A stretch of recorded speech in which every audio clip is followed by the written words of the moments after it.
Welcome to the Spirit Spot. My name is Raina Shea Broussard, and it's my hope to help guide you into your spirit spot, even if just for a few moments out of your day. I invite you to set aside whatever you have before you, if you're able, and we'll begin with 3 conscious breaths. Breathe in through your nose, slowly, evenly, deeply, filling your belly, and breathe out through your mouth, emptying your belly. And breathe in,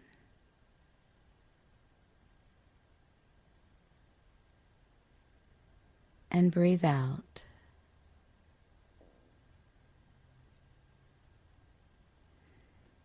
Breathe in,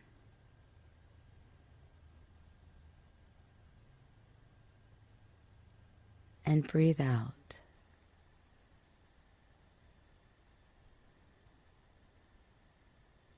Our touchstone for today is game. If you imagine that life is a game, then you have only to figure out the rules of the game if you want to be successful. What I've found is that the rules are not always the same for everyone. If your life circumstances and goals are different from another. But observe your life. Observe what thoughts, feelings, and behaviors you enact and what results you get from them. This will tell you what the rules are for your game of life. If you can determine for yourself what the rules of this game of life are, then you can choose to be successful if you play along with the rules. Our reading today comes from The Wisdom of Florence Scovel Shinn by Florence Scovel Shinn. The game. Most people consider life a battle, but it is not a battle. It is a game. It is a game, however, which cannot be played successfully without the knowledge of spiritual law. And the Old and the New Testaments give the rules of the game with wonderful clearness. Jesus Christ taught that it was a great game of giving and receiving. Whatsoever a man soweth, that shall he also reap. This means that whatever man sends out in word or deed will return to him.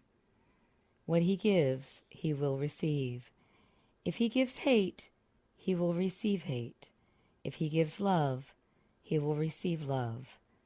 If he gives criticism, he will receive criticism. If he lies, he will be lied to.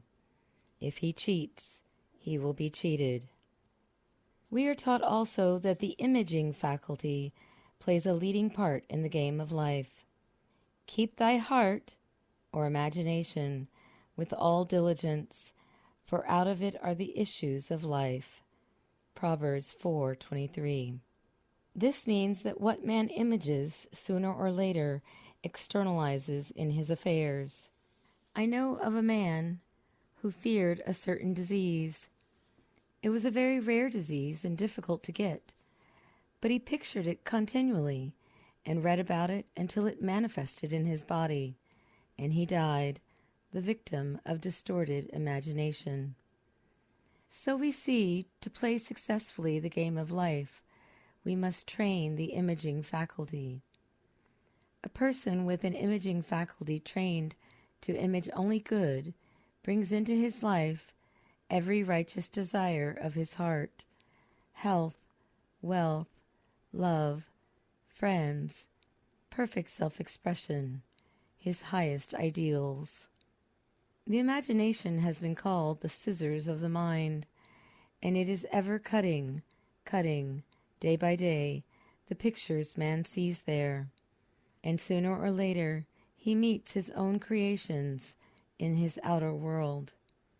To train the imagination successfully, man must understand the workings of his mind. The Greeks said, "Know thyself."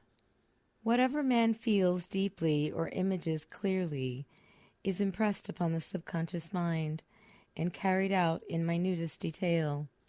For example, a woman I know, when a child, always made believe She was a widow.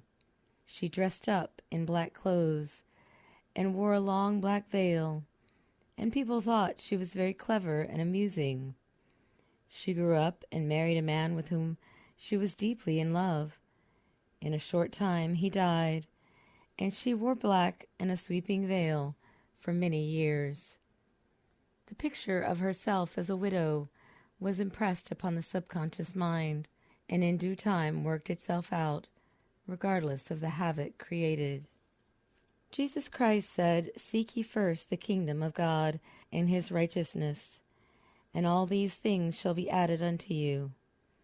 And he said the kingdom was within man. The kingdom is the realm of right ideas, or the divine pattern. Jesus Christ taught that man's words played a leading part in the game of life.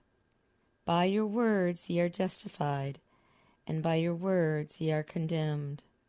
Many people have brought disaster into their lives through idle words. For example, a woman once asked me why her life was now one of poverty, of limitation. Formerly she had a home, was surrounded by beautiful things, and had plenty of money. We found she had often tired of the management of her home and had said repeatedly, "I'm sick and tired of things. I wish I lived in a trunk." And she added, "Today I am living in that trunk." She had spoken herself into a trunk. The subconscious mind has no sense of humor, and people often joke themselves into unhappy experiences. There is always plenty on man's pathway, but it can only be brought into manifestation through desire, faith, or the spoken word. Jesus Christ brought out clearly that man must make the first move. Ask, and it shall be given you. Seek, and ye shall find. Knock, and it shall be opened unto you. Matthew 7:7. In the Scriptures we read, "Concerning the works of my hands, command ye me." Infinite intelligence, God, is ever ready to carry out man's smallest or greatest demands. Every desire, uttered or unexpressed, is a demand. We are often startled by having a wish suddenly fulfilled. The object of the game of life is to see clearly one's good and to obliterate all mental pictures of evil. This must be done by impressing the subconscious mind with the realization of good. A very brilliant man, who has attained great success, told me he had suddenly erased all fear from his consciousness by reading a sign which hung in a room.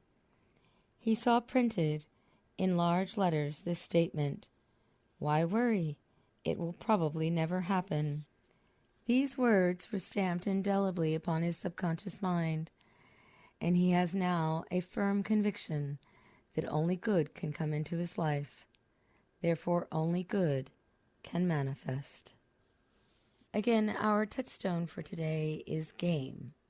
I invite you to pause several times throughout your day for 3 conscious breaths and to reflect on how your life might be a game and how, if you know the rules, you might be successful in your game of life.